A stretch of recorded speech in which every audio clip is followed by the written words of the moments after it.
Dear Lady Love TV.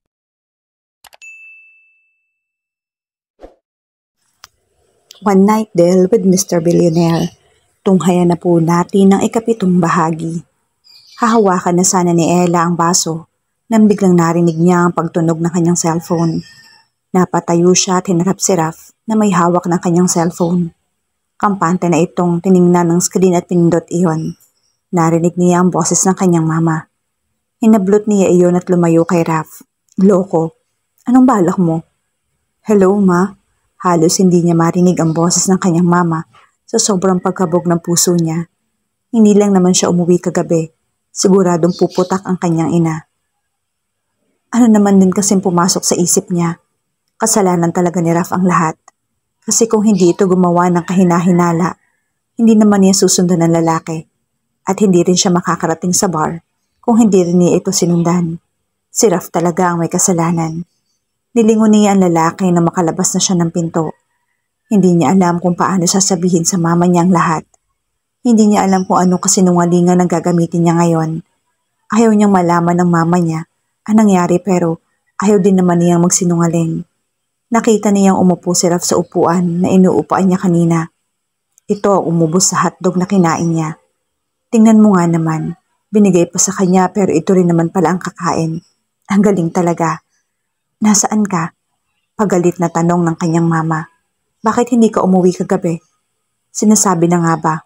Napapikit na lang siya at hinilot ng kanyang ulo. Mas lalo nadagdagan ang sakit ng nararamdaman niya. Anong isasagot niya? Alangan namang sabihin niya na hindi siya nakauwi dahil nagpasarap siya. Baka mas lalo magalit ng kanyang ina. Gusto na lamang niyang matulog at hilingin na sana panaginip na lang ang lahat. Gusto na lang niyang magtago at hindi na lumabas upang walang makaalam sa ginawa niya. Gusto niyang lamunin na lang siya ng lupa. Ngayon na, as in ngayon na talaga. Ma'am Ella, gamot niyo po. Kailangan mo munang uminom bago tayo pumasok sa barangay hall. Napalingon siya sa binata. May hawak itong baso at gamot. Ngumiti ito sa kanya. Ano na namang drama ng lalaking to? May sakit ka? Gulat na tanong na nasa kabilang linya. Ella, nasaan ka? Anong gamot? Sino kasama mo? Natahimik siya at hinigpitan ng hawak sa cellphone. May biglang kumislap sa kanyang utak. Parang alam niya na kung bakit umaaktong ganito ang kaharap niya. Umubo siya kunwari. Tama lang upang mapaniwala ang kausap niya na masama talaga ang pakiramdam niya. Ano ma, lagnat lang po. Medyo tumaas yung lagnat ko kagabi. Diyos ko po, sana mapatawad siya ng mama niya. Nandito po ako sa bahay ni Raf. Hello, ma'am? Saad ni Raf nang hablutin nito ang cellphone. Si Raf po ito, ma'am. Inabot nito sa kanya ang gamot at paso. Uminom ka muna ng gamot upang hindi ka balikan ng lagnat mo. Tulala siyang napatingin sa binigay nitong gamot. Pain reliever yon para siguro sa sakit ng ulo niya. Pinagmasdan niya ang binata na kausap ang kanyang mama. May feelings din naman pala ang lalaking to. Bumalik si Ella sa mesa pagkatapos ibalik ni Raf ang cellphone. Tapos na itong makipag-usap sa mama niya. Wala pa rin itong reaksyon kahit na nakipag-usap na ito sa kanyang mama. Ano sabi ni mama sa'yo? Tanong niya at pilit kinukuha ang atensyon ng lalaki. Tapusin mo muna yung pagkain mo. Mag-uusap agad tayo. Iniwan siya nito sa kusina at pumasok sa kwarto. Mag-uusap sila. Nakagat niya ang kanyang labi. Anong gusto nitong pag-usapan nila? Maraming posibilidad na tumatakbo sa utak niya. Hindi lamang niya matukoy kung saan doon ang maaaring pag-usapan nila ng lalaki. Hey, sigaw niya at tiningnan si Raf na muling binuksan ang pinto. Nagbibihis ako. Tapos ka na magbihis ah. Holiday ngayon, walang pasok.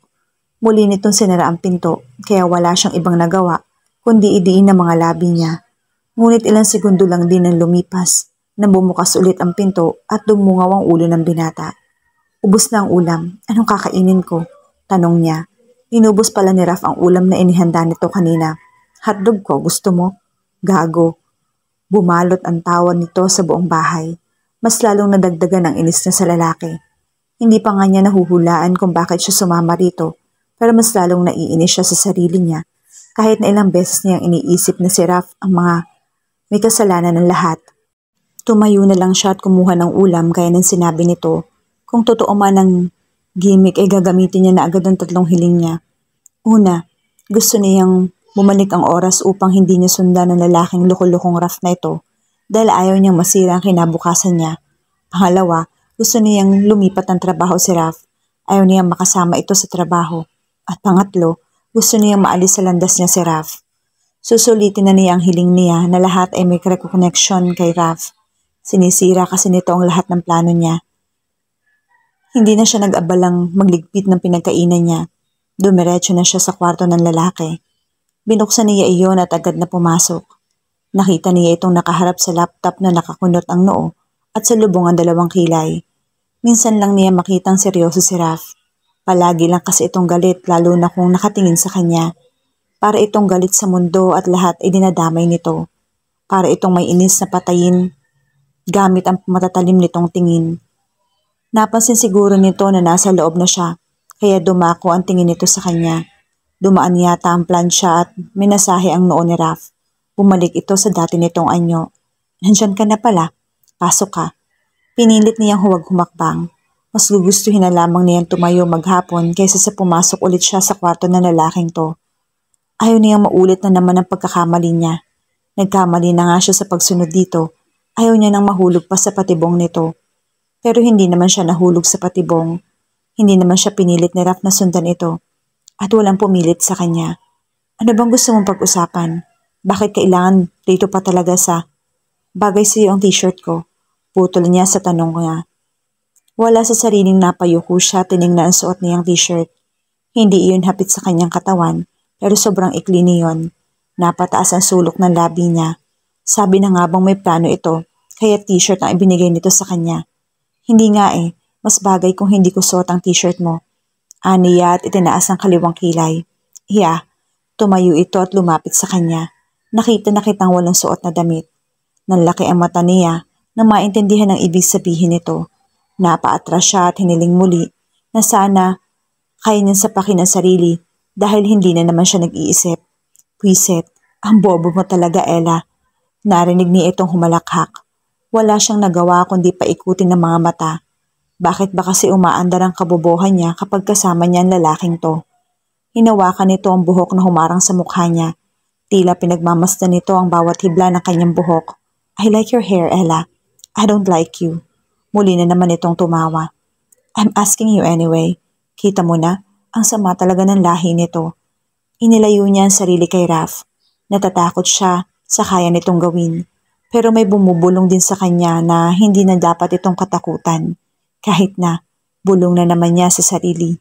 Sabihin mo na kaya kung anong pag-uusapan natin. Nagsasayang lang kasi tayo ng oras dito. Sabi niya at itinaas na naman ang kanyang kilay. Habang tumatagal na kausap niya ang lalaking to, ay parang nagiging normal na lang sa kanya ang pagtaas ng kilay. Hindi na siya magtataka kung mauuwi siya sa hospital dahil tumaas ang blood pressure niya. Ine-enjoy ko pa ang sarili ko. Bakit parang excited ka yata? Siya? Excited? Oo. Excited siyang makalabas dito. Hindi niya ito sinagot. Hindi niya pinatulan. Baka mas lalong humaba lang ang usapan nila. Iba yata ang mood ni Raf ngayon kumpara sa mood na lagi niya nakikita kapag nasa barangay hall sila. Lalo na kapag kinakausap niya ang mga bata. Para kasing kaaway ang tingin nito sa kanya. Palagi siya nitong tinataboy at parang ayaw nitong makita siya. Sa bagay, ngayon alam niya na kung anong feeling kapag may taong ayaw niyang makita pero palagi nagpapakita sa kanya. Umaksyon itong hahawak na naman sa buhok niya kaya agad niyang inilayo ang kamay nito pero agad naman itong nahawakan ng kamay niya. Hindi ito nagbitiw upang hawakan yung buhok niya. Sa halip ay hinigpitan nito ang paghawak sa kanyang kamay. Ano ba? Hinila niya ang kanyang kamay pero mas lalong humigpit ang pagkakahawak nito. Let's make a deal. Deal? Tanong niya sabay paghila na naman. Hindi ako tanga para makipag-deal sa'yo. Pagkatapos na nangyari sa atin, sa tingin mo makikipagkita pa ako sa'yo? Marahas siyang umiling. Hindi na. Diyan ba kayo magaling? Tanong nito na nakapagpigil sa kanyang sumigaw na naman. Diyan ba kayo magaling ha? Sa pagtakbo at iwasan ako? Hindi ako tatakbo. Lalayo ako. Parehas lang yon. Binitawan nito ang kamay niya at tiningnan siya. Nasa iyo pa rin naman akong pipiliin mo, Ella. Pero gusto kong sabihin sa iyo na hindi ko pinagsisisihan kung bakit kita dinala rito. Natural. Tumaas ang sulok ng labi niya. Ginusto mo Huminga ito ng malalim at kinagat ang ibaba nitong labi. Para itong nagpipigil base sa kanyang pagkamay. Kinuyom niya ito. Gusto niya tuloy magsisi sa sinabi niya at bawiin na lang yon. Napalunok siya at yumuko. Ilang beses din naman niyang iniisip kanina kung sino talaga may kasalanan. Lasing na lasing siya at hindi niya maalala ang lahat. Pero si Raph, nasa ayos pa ang utak nito. Bakit hindi siya nito pinigilan? Bakit dinala pa rin siya nito sa bahay nito? Let's make a deal, whether you like it or not. Tiningnan siya nito sa mata. Kailangan mong paibigin ako in just 1 month. Paibigin ka? Gulat niyan tanong at sinamahan ng tawa. Anong klaseng deal yan? Kung hindi mo magawa, ipagkakalat ko na may nangyari sa atin na nakuha kita. Natigilan siya sa sinabi nito. Ipagkakalat nito? Raph, wait. Anito at humawak sa sariling baba. Iniisip ko pa kung ano magiging reaksyon ng mga tao kapag nalaman nilang ang guro na nirerespeto ay nakuha ng isang lalaki na kasama nito sa isang bar. Isn't it exciting? Mas lalo siyang natigilan sa sinabi nito. Wala talagang awa ang lalaking to. Pero bakit kaya big deal sa mga tao ang bagay na yon? Samantalang ang mga lalaki naman ay konti lang ang virgin.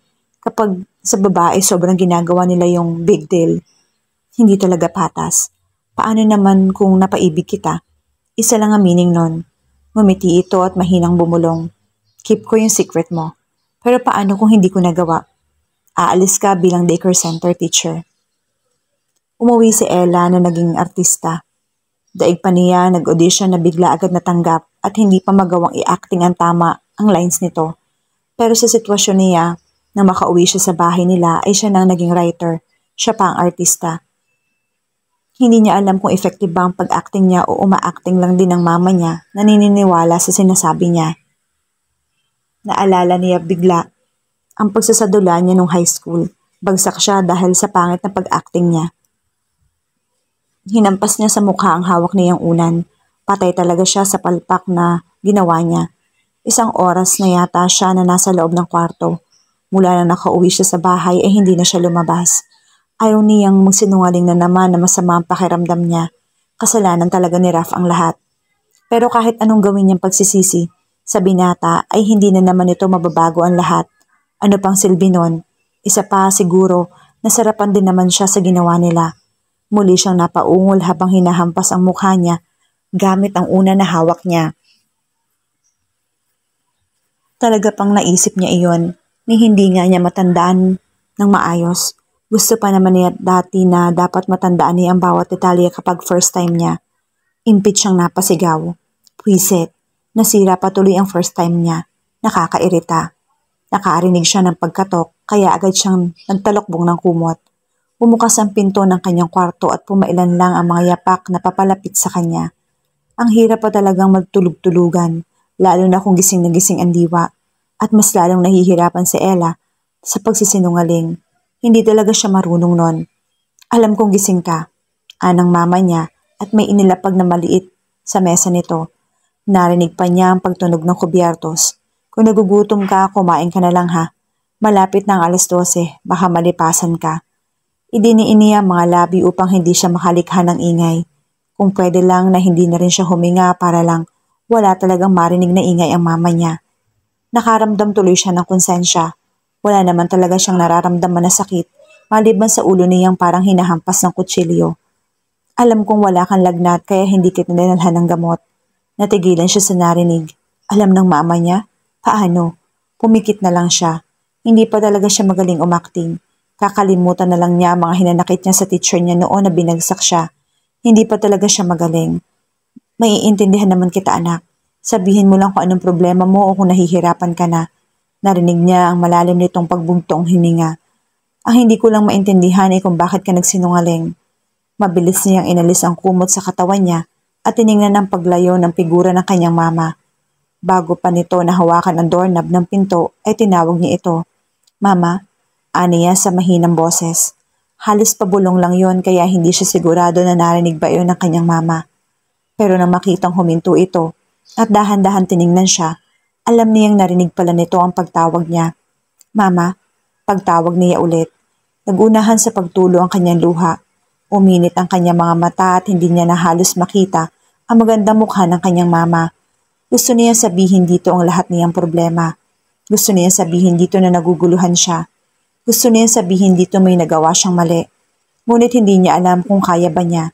Hindi niya alam kung kaya ba niya makita itong nahihirapan din dahil sa kanya. Siguro naman kaya niya ito. Kahit naguguluhan ay hahanapin niya ang sagot.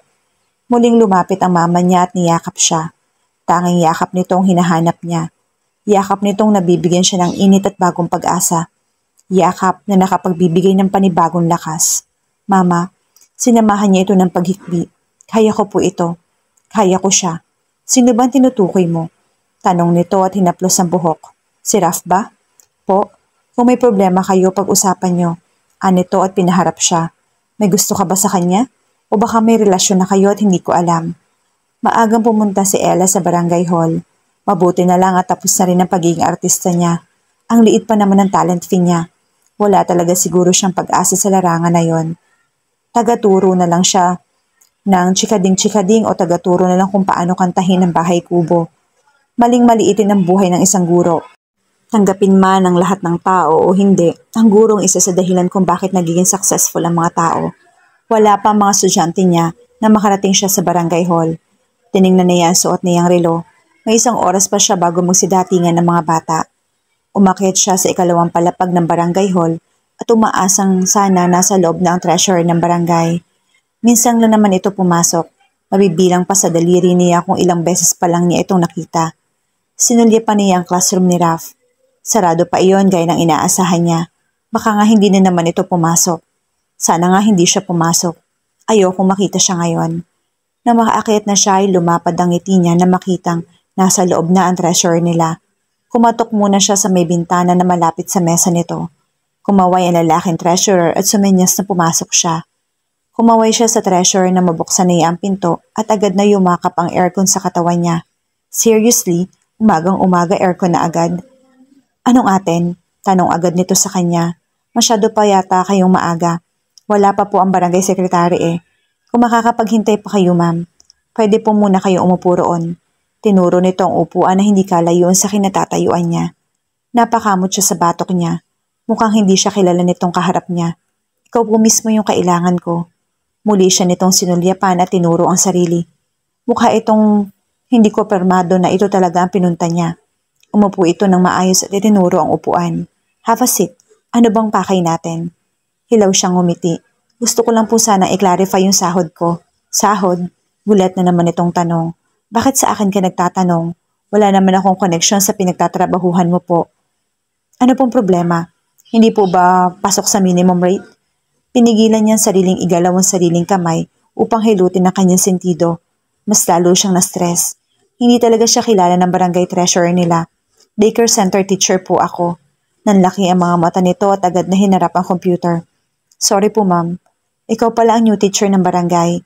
Ito naman ang hilaw na napangiti at hindi man lamang siya nagawang tingnan. Gusto niyang matawa. Iyan talaga ang napapala kapag palaging absent. Sa payment po, di ba? Tanong nito at patuloy pa rin sa pagtipa ng computer. Hati po kayo ni Mr. Santiago. Hati? Agad siya nagpaalam sa barangay treasurer matapos malaman ang kasagutan sa katanungan niya. Kaya siguro gusto siya nitong paalisin sa trabaho kasi hati pala sila sa sweldo. Pero malaki pa rin naman kung tutuusin. Siguro malaki lang ang pangailangan ni Raf.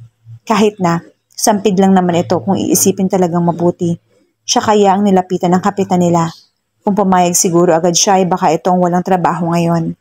Nasa hagdanan siya na makita niya naglalakad si Raf. Napalunok siya ng laway. Hindi siya papayag na mapaalis siya sa trabaho dahil ang natalo siya sa deal na napag-usapan nila. Mapapaibig kita. Tandaan mo yan, Raf. Nasa labas ng pinto si Ella upang papasukin ang mga bata dahil tapos na ang oras ng recess nito. Patingin-tingin pa siya sa mga upuan kung may bakante pa ba dahil baka may naiwan sa labas.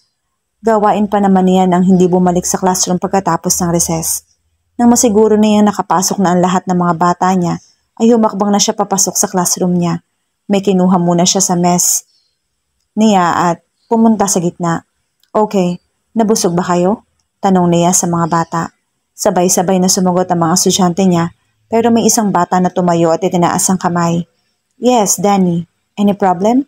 Tanong niya sa bata. Humawak ito sa tiyan at sumimangot. May tummy. Malungkot niyang saad. What happened to your tummy? I'm hungry. Muli itong umupo at ginawang unan ang bag niya na inilapag nito sa mesa. Hindi ito pumikit at nanatiling nakaharap sa kanya. Pinagmasdan niya ang bata hanggang sa may ikinabit ito ng katabi. Sana pala hindi na lang siya nagtanong kung nabusog ba ang mga bata niya. Akala niya kasi busog na ang lahat. Bumalik siya sa mesa at hinanap ang sandwich na gawa ng mama niya. 3 kasi ang pinadala nito kanina kaya may isa siyang reserba. Ibibigay na lang niya kay Danny. Why are you hungry? Wala ka bang dalang pagkain? Tanong ng katabi nito. Ang cute pagmasdan ng dalawa. Si Sean ang katabi ni Danny na sobra din kong madaldal. Gusto mo? May inabot si Sean na biskwit kay Danny na hindi naman tinanggihan ng huli. Napangiti na lang siya at binalik ang sandwich niya. Ilang segundo lang ang lumipas nang may kumatok sa pinto. Mukha ni Raph ang nakita niya. Naka-white polo shirt ito at matamis ang ngiti nito habang nakatingin sa kanya. Nagsnack ka na? Tanong nito. Excuse me, Sir Raph. Si Sean ang sumingit. Tumayo pa ito at 2 kamay ay nasa bewang. Kanina pa po tapos yung recess time. Napakamot sa ulo si Raph at ngumiti sa bata. Oo nga pala. Pero nagsnack na ba ang teacher nyo? Sabay-sabay na umiling ang mga bata. Doon niya naalalang hindi pala siya kumain. Pero bakit isang sandwich na lang ang natira sa bag niya? Hindi pa. Gusto ko sanang ibigay ito sa kanya. Ani Raph na ipinakita ang chocolate. Pwede ba? Tumayo si Sean at kinuha ang chocolate. Okay, but let me ask you a question. Boyfriend ka ba ni Teacher Ella?